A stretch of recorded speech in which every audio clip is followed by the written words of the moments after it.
Welcome to the show. मैं हूं doctor Malik, आपका मेज़बान इस शो में, जो कि आपके लिए पेश किया जाता है हर सैटरडे की शाम यूके टाइम के मुताबिक 6 बजे से लेकर 7 बजे तक। नाजरीन, इस शो में मैं आपकी लाइव टेलीफोन कॉल्स लेता हूं और अगर आपको कोई परेशानी है जो कि इमिग्रेशन से मुतल्लक है, इस प्रोग्राम में आप फ़ोन करके लाइव एडवाइस ले सकते हैं। नाजरीन, कल रात एक शो हुआ था जिसमें किबला पीर साहब ने शिरकत की थी और मुझे काफ़ी सारी कॉल्स आई हैं कि ये शो चूँकि लाइव था और अचानक ही ये टेलीकास्ट किया गया था, तो पूछा गया था कि ये कब दोबारा दिखाया जाएगा। तो मुझे बताया गया कि आज शाम यूके के टाइम के मुताबिक 9 o'clock ये शो दोबारा, इसकी जो रिकॉर्डिंग है वो दिखाई जाएगी। तो मुझे चूँकि काफ़ी सारी तादाद में कॉल्स आई थी, तो मैं समझा कि इस प्रोग्राम शुरू होने से पहले आपको बता दूं।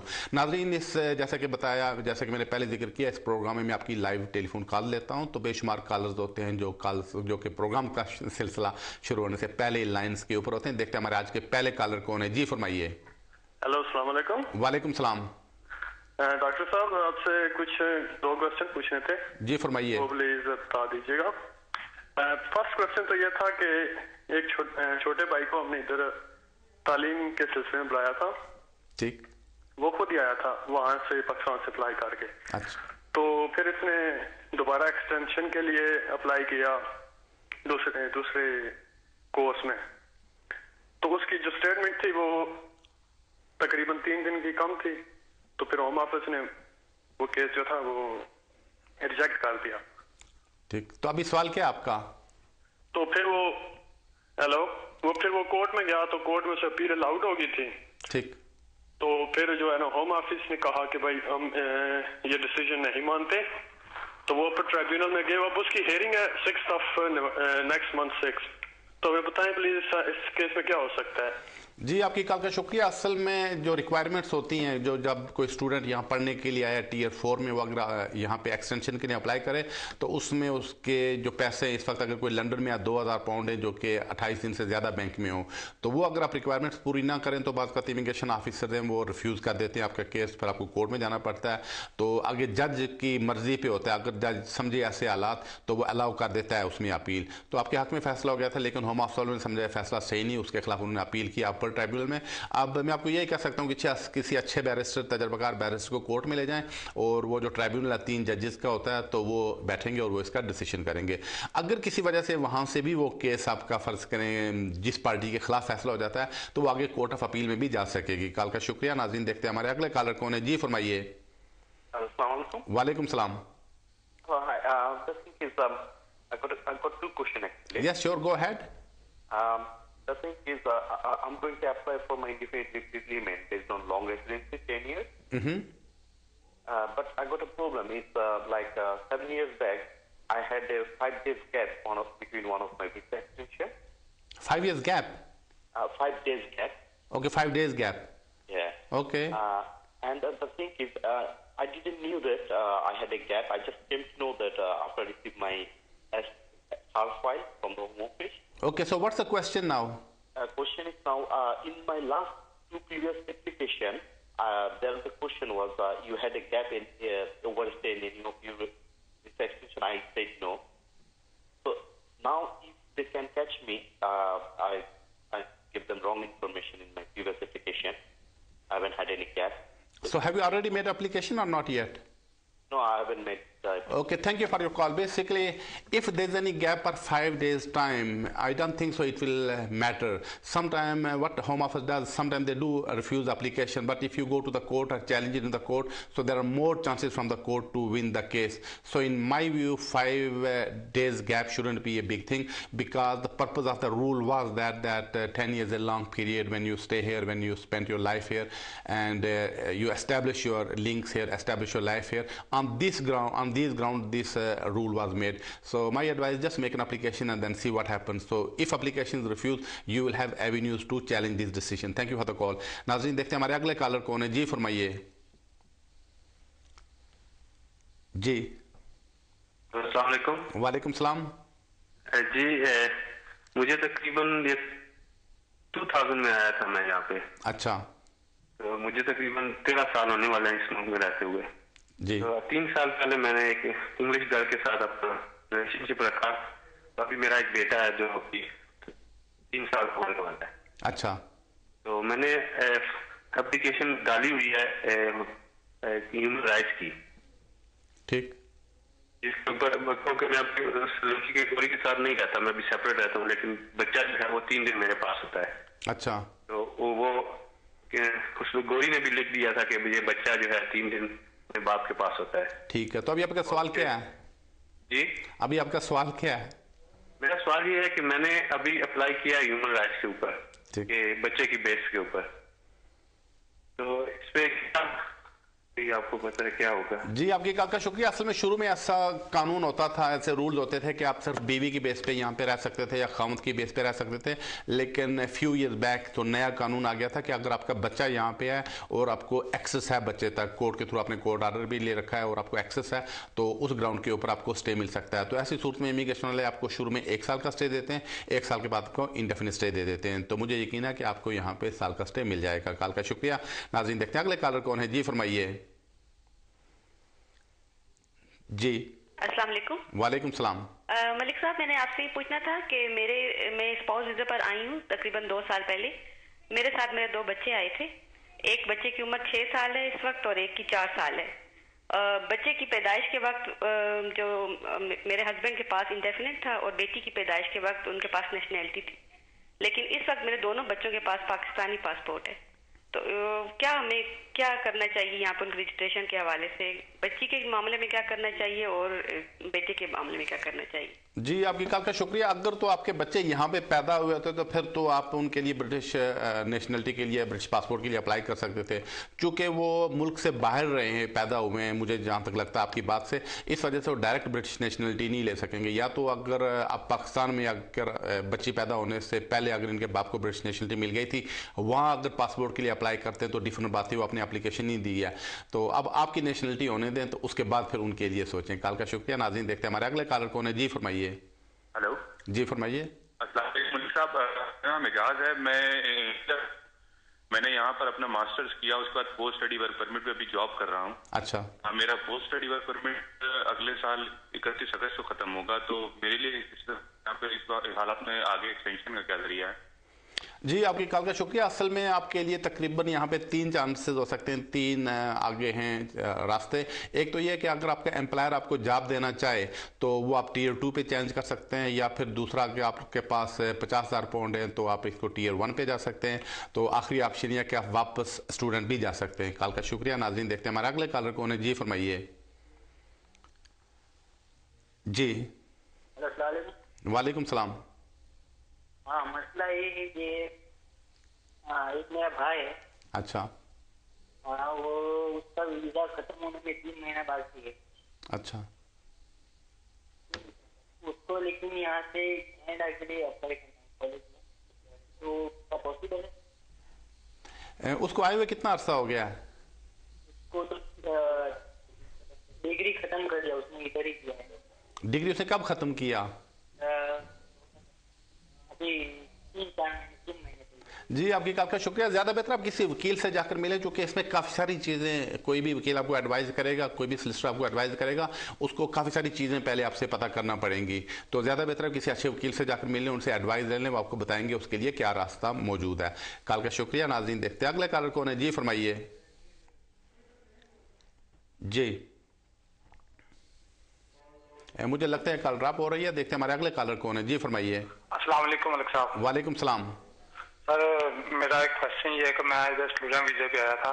अच्छा। और अब मैंने शादी कर लिया, मैंने अपना वीजा अप्लाई किया, तकरीबन 3 माह और 15 दिन ऊपर हो गए हैं, लेकिन अभी तक कोई रिस्पॉन्स नहीं आया। तो क्या मुझे इन्फॉर्मेशन दे सकते हैं प्लीज? अप्लाई आपने कब किया था?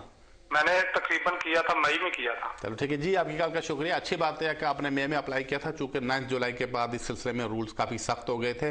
तो अगर आपने अप्लाई किया हुआ 3 महीने हो गए हैं तो इसमें महीना 2 महीना और लग सकते हैं, चूँकि आजकल जो क्यू आमतौर पर ऐसी एप्लीकेशन के फैसले 3 महीने में होते हैं, लेकिन पीछे ओलंपिक्स चूँकि यहाँ पे हुए हैं, उस वजह से काफ़ी सारा वो जो वर्कलोड है होम ऑफिस के ऊपर बढ़ गया है, तो ऐसे केसेस में 6 महीने तक लग रहे हैं। तो मुझे लगता है और फ्यू वीक्स में आपके केस का फैसला हो जाना चाहिए।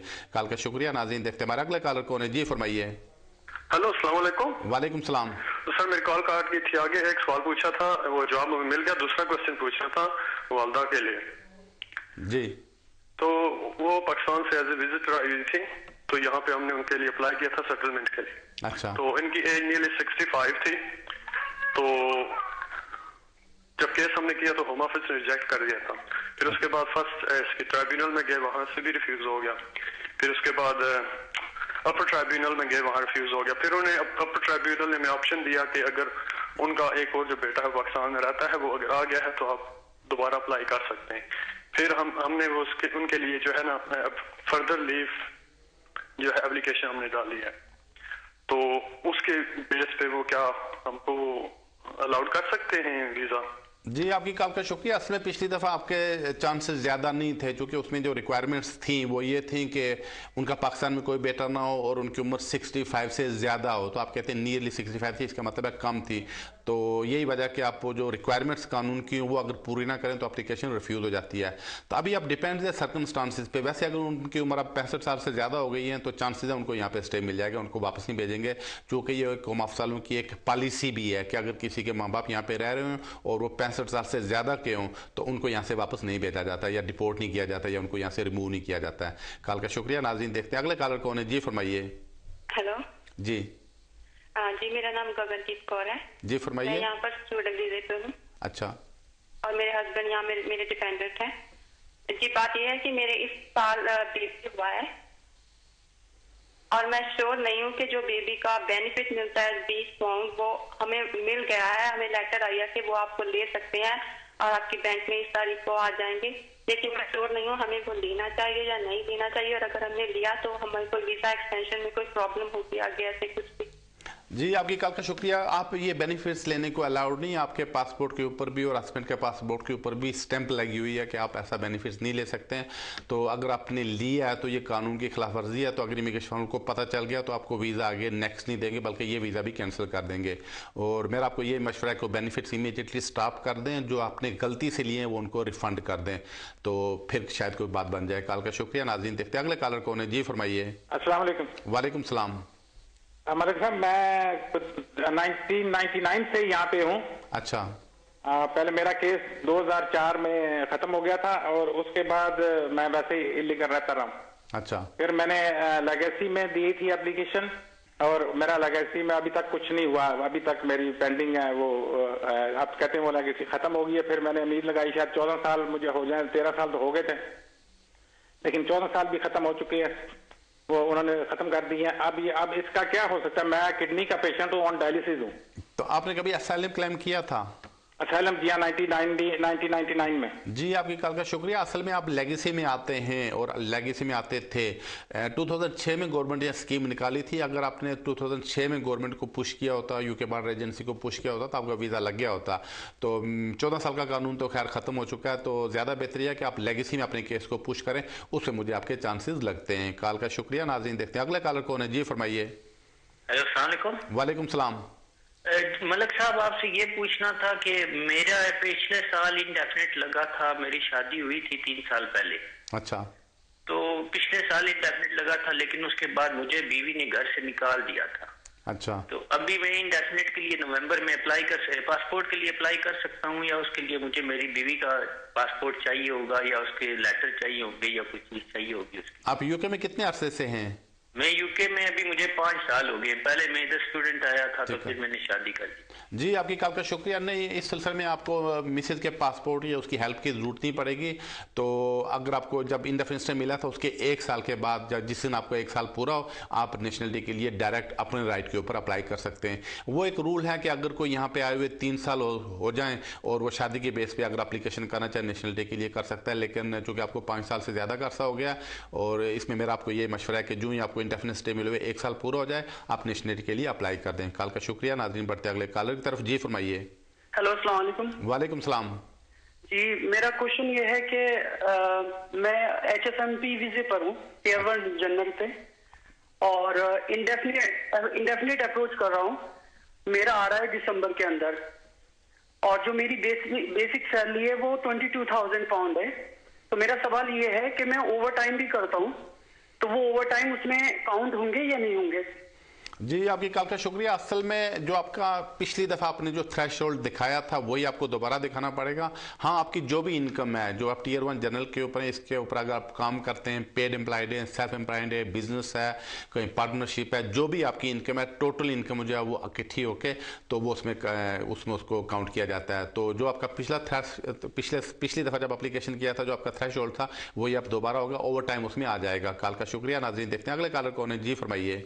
हेलो, अस्सलाम वालेकुम। वालेकुम सलाम। सर, आपके बर्मिंघम ऑफिस का नंबर ना तो इस प्रोग्राम में आता है ना कहीं भी आता है, अगर आप वो नंबर दे सकें, कॉन्टैक्ट नंबर प्लीज। जी, कॉल का शुक्रिया। हमारा एक ही नंबर है, वो हर जगह पे, चूंकि एक नई टेक्नोलॉजी आई है, वाइप उसको कहते हैं, तो एक ही नंबर में आप दुनिया में कहीं से भी कॉल कर सकते हैं। तो जितने भी आप दफातर खोलें, एक ही दफ्तर, एक ही नंबर होता है। कॉल का शुक्रिया। नाज़रीन, देखते हैं हमारे अगला कॉलर कौन है। जी फरमाइए। जी वालेकुम सलाम। जनाब, एक क्वेश्चन करनी थी। मेरा एक दोस्त है, वो एज ए स्टूडेंट आया था यहाँ पे यूके में। अभी उन्होंने एंटरप्रेन्योर के लिए अप्लाई किया था, उनका केस रिफ्यूज हो चुका था। अभी कोर्ट में जो नवंबर में उसका अलाउ हो चुका है, और होम ऑफिस ने अभी उनको लेटर भिजवाया है कि आपका केस जो डिसीजन है हमें मिल गया है और आप वेट करें, इंतजार करें। तो अभी इसमें मजीद क्या हो सकता है आगे, जरा बताए इस पे काइंडली। जी, आपके कॉल का शुक्रिया। असल में कुछ मैं बात में समझ नहीं सका हूँ। अगर तो डिसीजन हो चुका है तो फिर आपको किस चीज़ का इंतजार है, तो नवंबर में फिर क्या हो रहा है? मुझे लगता है शायद आपका केस रिफ्यूज हो गया था, तो आपने अपील की है, जिसकी हियरिंग डेट नवंबर को है। अगर ये बात है तो फिर किसी अच्छे बैरिस्टर को कोर्ट में ले जाएं ताकि वो आपका केस जज को बता सके। कॉल का शुक्रिया। नाज़रीन, देखते हैं हमारा अगला कॉलर कौन है। जी फरमाइए। हेलो मलिक साहब, कैसे हो आप? जी ठीक है, फरमाइए। हाँ जी, मेरा सवाल ये है कि हम लोग परमानेंट रेजिडेंट हैं और ब्रिटिश पासपोर्ट के लिए अप्लाई कर रहे हैं। अच्छा। मेरे फादर इन लॉ इंडिया में अभी government ministry of external affairs, मतलब गवर्नमेंट जॉब से रिटायर हुए हैं। तो मैं ये पूछना चाहती हूँ, क्या हम उन्हें परमानेंट यहाँ बुला सकते हैं? जी, आपकी कॉल का शुक्रिया। असल में आपके पेरेंट्स बैक होम में कोई आदमी उनको लुक आफ्टर करने वाला नहीं है, उनकी उम्र 65 से ज़्यादा की है, वो फाइनेंशियली और हर लिहाज से आपके ऊपर डिपेंड करते हैं। हाँ, आप उनको सेटलमेंट के लिए बुला सकते हैं। कॉल का शुक्रिया। नाज़रीन, देखते हैं हमारा अगला कॉलर कौन है। जी फरमाइए। हेलो जी। जी, आज मेरी वाइफ का अपना वीजा इंडिया का था। ठीक है। अभी इधर आए 2 साल हो गए। ठीक। तो उनका दिसंबर में वीजा 2 साल पूरे हो जाएंगे, तो मेरी इनकम है 1000। ठीक। तो सॉरी, तो फिर इनकम 1000 है, तो कैसे वो वीजा लगा देंगे इंडेफिनेट? जी, आपकी कॉल का शुक्रिया। हाँ, वो आपको लगा देंगे। असल में जो रूल्स बने ये जुलाई के बाद बने और नए लोगों के लिए बने। तो अगर आप फुल टाइम काम कर रहे हैं, कोई बेनिफिट्स नहीं ले रहे हैं, तो आपकी मिसेज को 2 साल हो गए, सिर्फ उनको एक life in UK test pass करना पड़ेगा और आप एप्लीकेशन दे दें, उनको इंडेफिनिट स्टे मिल जाएगा। कॉल का शुक्रिया। नाज़रीन, देखते हैं हमारे अगले कॉलर कौन है। जी फरमाइए। हेलो, अस्सलाम वालेकुम। वालेकुम सलाम। जी, मेरा सवाल ये है कि मैं इंडेफिनिट मेरा अप्रोच कर रहा हूँ मैं दिसंबर में। अच्छा। और वन डे एक दिन वाला जो होता है उसका क्या प्रोसीजर होता है, उसकी कितनी फीस होती है और इंटरव्यू किस तरह से होता है, वो मुझे सारा पता करना है। आप किस बेस पे अप्लाई कर रहे हैं? मैं टीयर 1 जनरल HSMP पर। जी, आपकी कॉल का शुक्रिया। असल में वो उसके लिए आपको पहले से अपॉइंटमेंट करना पड़ती है और वो काफ़ी बिजी ऑफिस है, तो अगर आपको अपॉइंटमेंट मिल जाती है तो फिर वो सेम डे, अगर आपके सारे पेपर्स ठीक हों तो आमतौर पर उसी दिन वो स्टैम्प करके दे देते हैं। अगर पेपर्स ठीक नहीं है तो फिर वो आपको कहते हैं बाद में आपके केस का फैसला करके भेज देंगे। आमतौर पर जो टीयर 1 जनरल की एप्लीकेशन है, अगर कोई फुल टाइम कहीं पे काम करता है, यानी PAY के ऊपर है, उसके पास सिर्फ पे स्लिप्स हैं और बैंक स्टेटमेंट्स हैं, तो वो नीट एंड क्लीन केस है, इसमें वो फौरी तौर पर आपको स्टे देने के चांसेस होते हैं। लेकिन अगर आपने बिजनेस किया है या सेल्फ एम्प्लॉयमेंट की है या किसी पार्टनरशिप में, तो इसमें फिर उन्हें थोड़ी सी इन्वेस्टिगेशन करना पड़ती है, या वो फिर सेम डे नहीं होता है। कॉल का शुक्रिया। नाज़रीन, देखते हैं हमारे अगले कॉलर कौन है। जी फरमाइए। हेलो जी। Hello sir. जी फरमाइए। मैं कवंट्री से बोलता हूँ। ठीक है। मैंने ना अपने बच्चों का अप्लाई किया था इंडिया से। ठीक है। उनका केस जो रिफ्यूज हो गया था, अपील में डाल दिया उसने। अच्छा। और मैं इधर अपनी ना जैसे पहली जॉब से दूसरी जॉब चेंज करना चाहता हूँ, है ना? ठीक। तो मैं अपनी जॉब चेंज कर सकता हूँ या नहीं कर सकता? क्योंकि मेरा अपील ऑलरेडी चल रही है, मुझे अभी डेट नहीं मिली। जी, आपकी कॉल का शुक्रिया। हाँ, आप जॉब चेंज कर सकते हैं। अगर अब कोई मुझे पता नहीं आपका केस किस बेस पे रिफ्यूज़ हुआ। बात को तो मेंटेनेंस की बुनियाद पे भी रिफ्यूज़ हो जाता है, लेकिन अगर आप जॉब चेंज करना चाहें, आप एनी टाइम जॉब चेंज कर सकते हैं। इसका आपकी अपील पे कोई असर नहीं पड़ेगा, आपकी सिर्फ इनकम होनी चाहिए। कॉल का शुक्रिया। नाज़रीन, देखते हैं अगले कॉलर कौन है। जी फरमाइए। अस्सलाम वालेकुम मलिक साहब। वालेकुम सलाम। मलिक साहब, मुझे ये पूछना था, मैं इस कंट्री में 2008 में वर्क परमिट का आया था। अच्छा। As per work permit law, you cannot stay out of this country for more than 180 days. अच्छा। जिसमें से मुझे 3 months and something beyond 3 months मैं वर्क के रिलेटेड अब्रॉड गया था। अच्छा। और मेरी टोटल जो हॉलीडे थे वो 186 डेज है, इंक्लूडिंग योर ऑफिस ट्रिप। तो इसमें मुझे इंडेफिनिट के लिए कोई दिक्कत आएगी? जी, आपके कॉल का शुक्रिया। अगर तो आपने 3 महीने से ज़्यादा बाहर रहे हैं तो फिर इस सिलसिले में हाँ प्रॉब्लम खड़ी हो जाएगी। तो ज़्यादा बेहतर है किसी वकील से मशवरा करें। लेकिन अगर 3 महीने से ज़्यादा अलाउड नहीं होते हैं, काफ़ी इसमें लोग यही कहते हैं जो बाहर जाते हैं कि जी हम वर्क रिलेटेड थे, लेकिन इमिग्रेशन वाले कहते हैं नहीं 3 महीने से ज़्यादा बाहर रहे हैं तो प्रॉब्लम खड़ी हो जाती है। कॉल का शुक्रिया। रिसेंटली इसी केस पर हमने एक केस भी विन किया है, वो आप देख लें इंटरनेट के ऊपर होगा। सुप्रीम कोर्ट में बड़ा मशहूर केस था मुनीर के नाम से, तो वो पढ़ लें, वो शायद वहाँ से आपको कुछ गाइडेंस मिल सके या आपके हक में वो चीज़ जाए। कॉल का शुक्रिया। नाज़रीन, देखते हैं हमारे अगला कॉलर कौन है। जी फरमाइए। अस्सलाम मलिक साहब। वालेकुम सलाम। जी, मुझे ये पूछना था कि मेरा केस अपर टियर ट्राइब्यूनल में है और इट्स बीन 3 months, अभी तक मुझे कोई रिस्पांस नहीं मिला है। मैं उनको फोन करके पूछ सकती हूँ या और देर इंतजार करूँ? जी, आपकी काफ़ी शुक्रिया। असल में अपर ट्राइब्यूनल में जब वो आपको एप्लीकेशन ग्रांट कर दें, इसका मतलब है कि अगर वो परमिशन दे दें कि हाँ आपके केस की हेयरिंग होगी, तो वहाँ पे थोड़ा सा लंबा क्यू है, आमतौर पर 5-6 महीने लग जाते हैं। तो वो आपके फ़ोन करने से आपको जल्दी डेट नहीं देंगे, चूँकि वहाँ वो बारी के ऊपर ही डेट आती है। तो बहरहाल आप इंतज़ार करें, जब आपकी बारी आएगी तो आपका केस वो 3 जजेस के पास जाएगा, वो फिर बैठ कर उसके केस का फैसला करेंगे। कॉल का शुक्रिया। नाज़रीन, अगले कॉलर की तरफ बढ़ते हैं। जी फरमाइए। जी, मुझे लगता है ये कॉल ड्रॉप हो रही है। देखते हैं हमारे अगले कॉलर कौन है। जी, मुझे लगता है शायद ये कॉल भी ड्रॉप हो रही है। देखते हैं अगले कॉलर कौन है। जी फरमाइए।